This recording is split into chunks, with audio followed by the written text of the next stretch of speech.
Good morning and welcome to beautiful Baldycrack. It's a glorious morning here and it's the calm before the storm. Storm Ciara is due in starting tomorrow, I think, and we have a number of shed roofs that need to be battened down because we're expecting very high winds.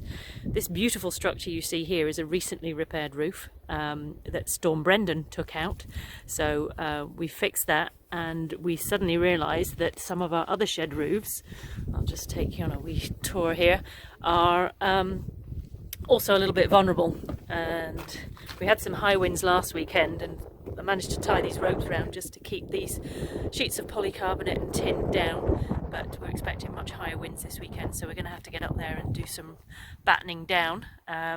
We've lost many roofs over the years and we're now taking it seriously and actually doing proper preparatory work, shall we say. So we've got that one to do, which is our covered drying area. You see half of that roof is done and the other half we need to get sorted. And then we have,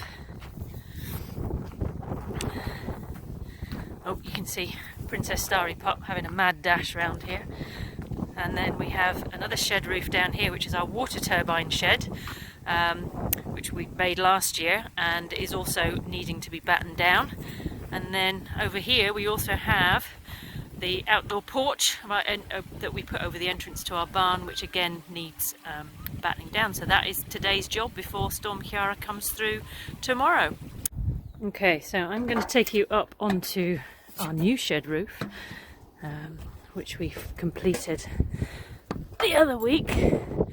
I'm going to take you onto the older part of this roof. As you can see, it's all a bit higgledy-piggledy. It's a mixture of what we call wriggly tin and polycarbonate sheeting, and this is one of our original roofs that we built, and there is some rookie mistake up here, which I'm just going to talk you through.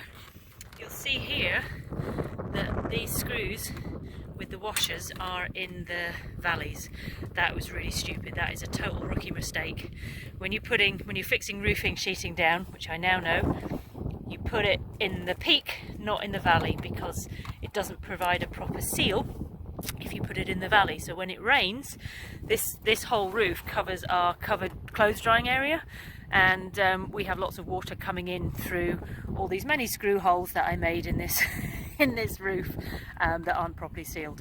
Anyway, that is a rookie mistake, so just to let you know there. And yeah, so this is our roof. This one's now battened down. Over there in the distance, you can just see wandering around is my glamorous assistant, also known as my husband Mick, who is sorting out the next lot of roofing battens to go on the water turbine shed. Okay, so work has currently slowed down because I have just lost both batteries in my electric screwdriver, and I've got an old piece of roof here that came down a couple of weeks ago. I need to take all these screws out so that we can reuse it for battening down, so I am using a trusty manual screwdriver. Who remembers those?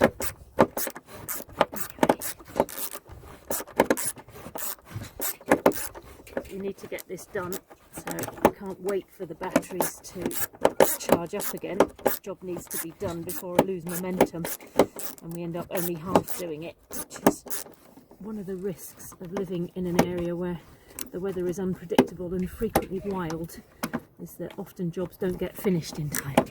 So whilst the weather is still good, I'm trying to get all these bent and twisted screws out of here so we can reuse this piece of wood and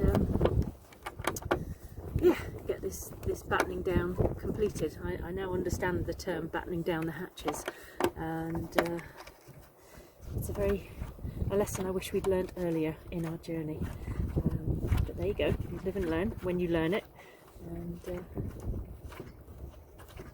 oh god, this is a twisty one, crikey. There we go, the state of that. Right, nearly done. I've got a couple more screws to put in now that the batteries have charged up again, and then all the roofs are battened down, and I'm chuffed to bits because I've been meaning to get them done for ages and ages and ages, and it means that over the next couple of days I won't be awake half the night worrying about waking up to find bits of plastic roofing all over the croft. We came home a few weeks ago at the end of a storm to find that the shed roof over there had literally just blown off and was in bits all over the place. It was a nightmare. Anyway, so going to get this bit done, which is exciting. Alrighty, so final 2 screws.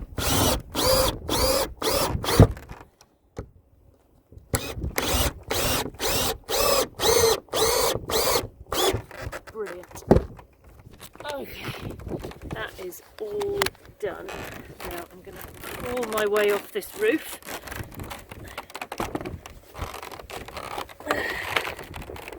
Try not to stick my foot through the polycarbonate. Okay, there we go. Oh, so, brilliant. One more roof completed. Fantastic. One of the problems we've got with all our hand-built sheds is access to them, because the ground on our croft is very, very up and down, and sometimes trying to find a safe place to put a ladder is interesting. So very often you'll see me kind of hanging off roofs, trying to reach and put a screw in at arm's length, because I can't actually get a ladder up to get up there safely. So it's quite interesting, and I actually nearly came a cropper big style when I was fixing the other roof, because I'd been up there screwing down some sheets of tin, and there was a hailstorm, so I went inside and had a cup of tea and warm up. And when I came back out again, the roof was really, really slippy, and on that edge just there, I was walking down that tin edge and I just lost my footing. I slipped straight up, came down an absolute crash on my bum, and nearly fell off the edge of the roof, which is really stupid. I should have gone down, slid down on my bum, but I didn't. I was trying to be a bit clever. Anyway, there you go. That's the whole problem, is taking account of safety is really, really important when you're doing a load of jobs yourself. Also self-employed, so I cannot afford to end up in A&E with something broken, because if I don't work, I don't get paid. Okay, it's actually getting a little bit windy now for making videos outside, but there you go. I've just remembered I had one more job to do, which is to take off these washers, because we've now decided we're putting an extra layer on this little shed roof here. So we've got some horizontal, some vertical planks here that we were going to just do across the whole edge of the roof, but we're now going to do them horizontally so it matches with this roof here. So I need to take off all these washers and just get them done, and then finally I will be done. And this is absolutely terrible camera work. It's not easy to negotiate a screwdriver in one hand and a phone in the other. I really should get myself some proper equipment, but there you go.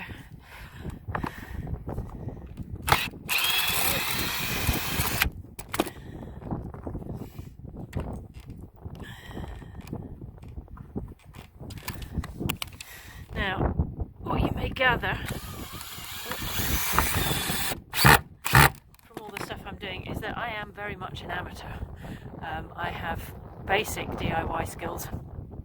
My husband has even less DIY skills than I do. He has a great design brain, and between us we muddle along and we get things done. And you can see over there various constructions. There's an octagonal, it's hexagonal shed, possibly octagonal, can't remember. Anyway, over there, which is a practice shed for our what will eventually be our house, which is going kind of over in the distance there. And there's the barn, which we also put up with the help of a very good friend of ours. And then we've got the turbine shed, which was designed, it also grows tomatoes. And we've got this roof here, this combination roof here. And then we've got the piratical shitter shed over there. That's our composting toilet in there. And there's some solar panels up there with a very bizarre construction to hold them in place. We're hoping that will last in the winds that are forecast to come. And then there is our yurt here, which is where we stay, keeps us safe. And yeah, so this is our conglomeration of sheds, or the shanty town as I like to call